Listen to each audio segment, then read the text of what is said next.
a little further in our discussion.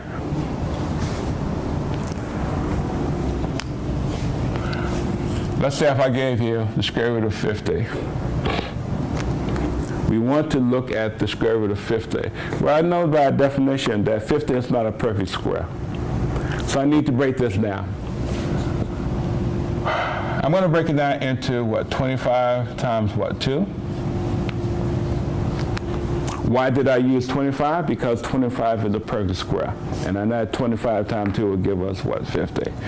How many quarters in a 50 cents? That is what, 2 of them. Then we need to what, separate that. So we have what, square root of 25 times the square root of what, 2. Okay? And that would give us 5 times the square root of 2.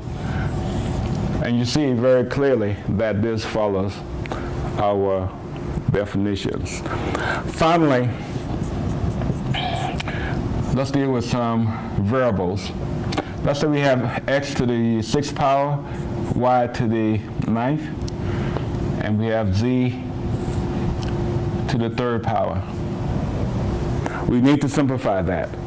Okay? Keep in mind that your index is 2. So what we would suggest that you do is take that index and divide it into each of the exponents. But I'm going to rewrite to show you that you can do it individually as well. And I suggest that you do that. Try to separate. Okay? That will make it easier for you to deal with. Now, what did that say? You take the index. The index, keep in mind, that's the square root, so that means the index is what, 2? So this becomes what? X raised to what? 6 over what? 2 power? And then here we're going to have what? Y, 9 over what? 2? And then finally, you have Z raised to the 3 over 2. Okay? Now keep in mind that the index is to make that the what? A radical irrational exponent. In this case, you have what? 6 over 2. You have 9 over 2, and you have what? 3 over 2. Now you need to simplify if you can. This, I can divide 2 into what? 6, and that will give us what? 3. There's no rational exponent, so you know that will be your final answer there. If you take the 9 over 2, now 2 cannot go into 9, and you can do this on the side. You have 2 divided into what? 9. If you divide 2 into 9, that will give us how many? We have what? 4. 4 times 2 will give you what? 8. We subtract, you're going to get 1 as a what? Remainder. Okay?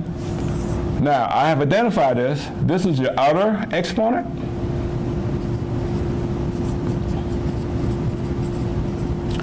And this will be your inner exponent. Now keep in mind your variable is what? Y. So if you identify the inner and outer exponent, you shouldn't have any difficulty in expressing this. So what did I say? This is 4 is the what? Outer exponent. But what is your base? Your base is what? Y. And it's raised to the what? 4th power. And this is what I have reference to.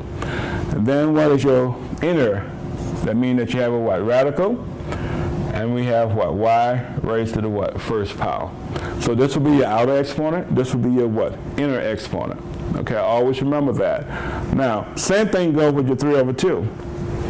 If I take 2 divided into what? 3, how many times is that? That's what? 1 time? 1 times 2 will give us what? 2. You subtract.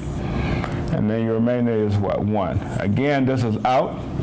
And this is what? In. Always remember that. And I can write this thing as what? Your variable is what? Z raised to the what? 1st power, because that's what I have calculated here.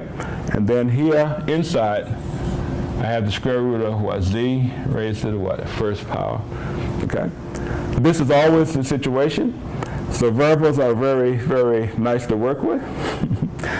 Now, you can't leave it like this. You need to clean it up a little bit. And as I mentioned before, you're always going to multiply what's on the outside. What's on the outside? You have x cubed, y to the 4th, and z to the what? 1st power.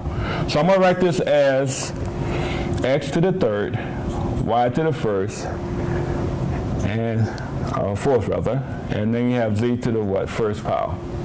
That's on the outside. Now look at this. This is what? Square root of y, and this is the square root of what? Z. So I'm going to multiply, and that will give us the square root of what? Yz. So our final answer would be x cubed, y to the fourth, z to the first, times the square root of yz. Okay? So this is what you need to work with on a consistent basis until you get to know it very well. Okay?